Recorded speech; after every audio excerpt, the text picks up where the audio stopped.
Halo guys, Assalamualaikum. Selamat datang ke Chia Motor Shah Alam YouTube channel. Bersama saya Kai, Sales Advisor Chia Motor Shah Alam. So hari ni di sebelah saya ada sebiji BMW R1250 RT berwarna biru.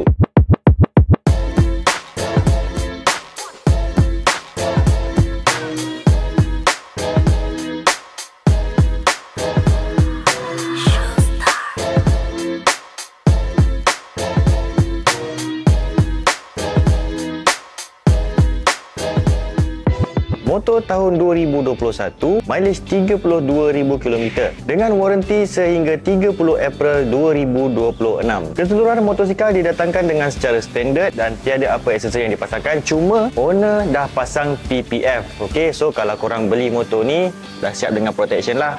Kalau ada nampak cala-cala tu semua, jangan risau sebab memang dia dah pasang dengan PPF. Meter TFT, full panel besar dah macam meter kereta. Radio pun macam radio kereta, side mirror pun macam side mirror kereta. Tapi korang boleh mencilok dekat jalan motosikal. Motor ni kalau korang tengok macam besar, tapi sebenarnya dia nimble. Boleh mencilok kiri kanan.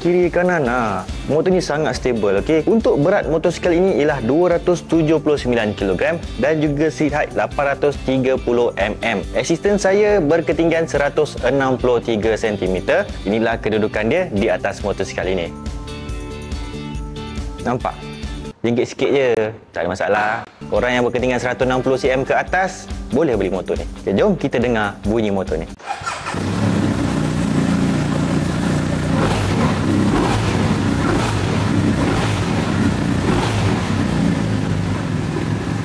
Untuk harga bermula 100,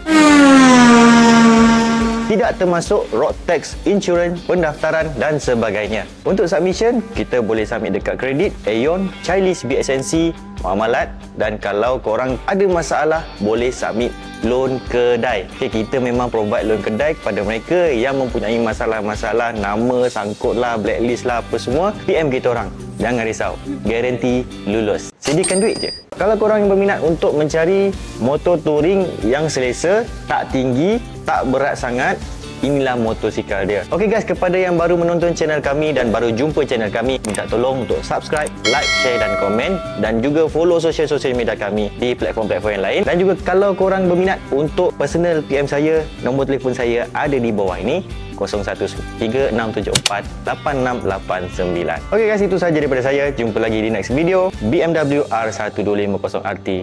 Assalamualaikum.